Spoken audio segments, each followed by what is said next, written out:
এখন ভিডিওটাতে এখন এই সিলিন্ডারকে ভালো করে ওয়াশ করে নিয়েছি। এবার আমি কিভাবে প্যাকিং এবং সিলিন্ডার ফিটিং করব দেখুন। প্যাকিংটাতে ভালো করে গ্রিজ লাগিয়ে দেবো, যাতে প্যাকিংটা নষ্ট না হয়। গ্রিজ লাগিয়ে দিলে প্যাকিংটা লংজিভিটি বেড়ে যাবে।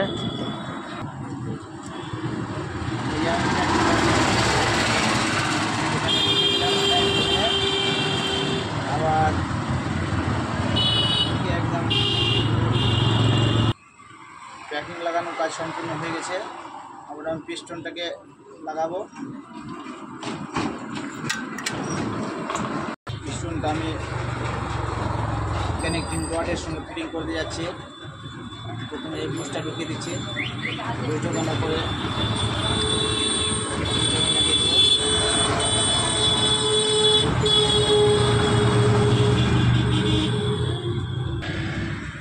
এই যে লকটা লাগাবো আমি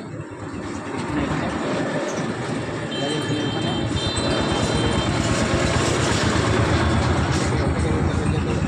পিনটা ভিতরে না যায়, কোনোভাবে মিস্টেক হয়ে গেলে পিনটা ভিতরে চলে যাবে। তার জন্য আমি কাপড় দিয়ে ঢেকে দিলাম।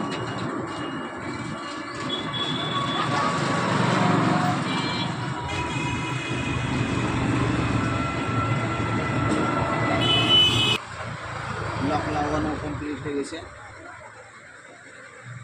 লকটা বসে দিলাম। এবার সিলিন্ডারটাকে আমি ফিটিং করবো। দেখুন দিতে হবে।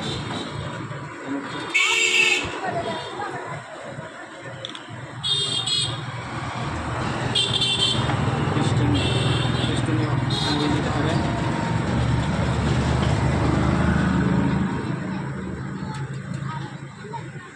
ভালোভাবে মোবিলে ভিজে থাকে।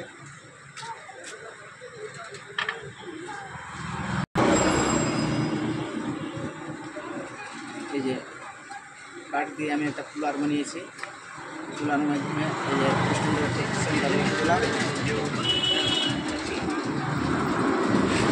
আমি সিলিন্ডারটা ফিটিং করবো।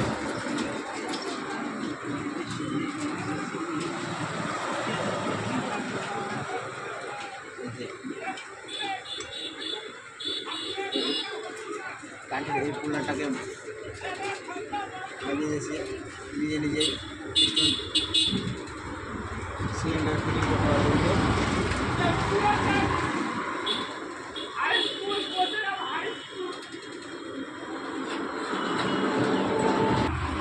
কাঠটাকে টেনে নিলাম বন্ধু। কাঠটাকে টেনে দিলাম, সহজে পিস্টনটা ফিটিং হয়ে যাবে।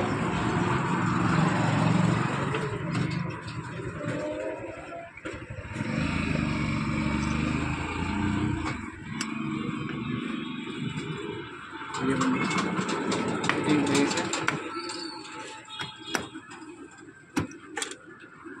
আর উপরে হেডটা যে বন্ধ করলে, হ্যাঁ, ভিডিওটি যদি ভালো লেগে থাকে বন্ধুরা লাইক শেয়ার ও সাবস্ক্রাইব অবশ্যই করবেন।